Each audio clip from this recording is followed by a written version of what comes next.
We are going to continue our balloon brand comparison by discussing thickness. Not the thickness of the balloon, but the thickness of the latex. Previously, we have discussed the width of the balloon itself. This time, we are going to discuss the thickness of the latex.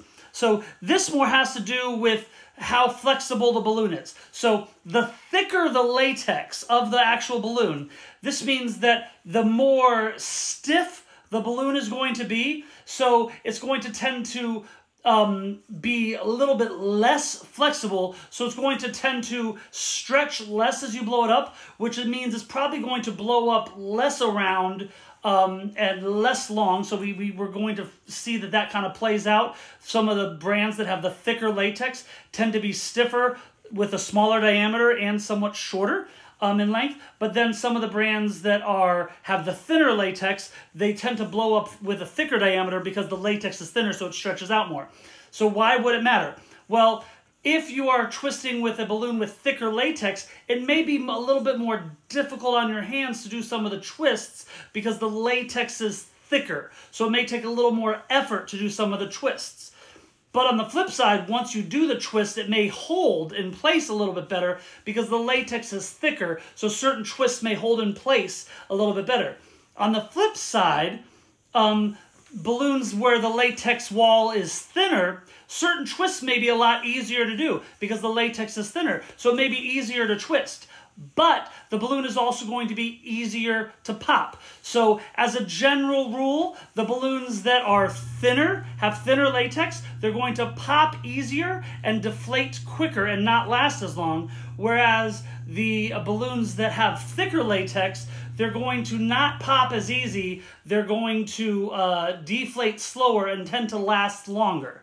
From my personal opinion, I tend to think that having a balloon with thicker latex is going to be better than having a balloon with thinner latex, but ultimately it is going to be somewhat of a matter of personal preference. Some people like having thinner latex because it is easier on the hands. It is easier to twist bubbles with thinner latex, but they do pop easier, they do deflate faster, and they don't tend to last as long. But with all that being said, let's get down to the meat of it and let's go through. I've organized the balloons from the thinnest latex to the thickest latex. So starting with the thinnest, of the 10 brands that we've been testing, the balloon with the thinnest latex is Jamar. Of all the brands we tested, Jamar seems to have the thinnest latex. Second thinnest was Qualitex. So Jamar had the thinnest latex of all the 10 brands. Second to them was Qualitex. Next was Tilco. Next was Tuftex. Next was Brookloon. Next was Clownitex.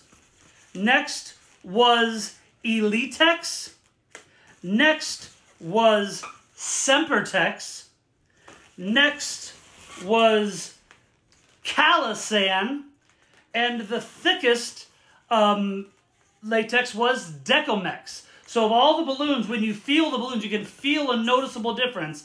When you feel the balloons that clearly you can tell by the feel of it, that have the thickest latex is the Decomex balloons. You can tell by the feel of the latex that they definitely have the thickest latex. So they're the stiffest. They tend to not inflate as big around. They tend to be skinnier because they don't inflate as big around because the latex itself is thicker. Whereas the Jamar tends to inflate bigger around because the latex itself is thinner, so it inflates bigger around. So the Jamar had the thinnest latex of all of the brands, followed by the Qualitex with the second thinnest, followed by the Tilco, and then the thickest was the Decomex, followed by the Calasan was the second thickest, followed by the Sempertex. So the Decomex, Calasan, and Sempertex were our top 3 as far as the thickest balloons, the thickest latex for the balloons,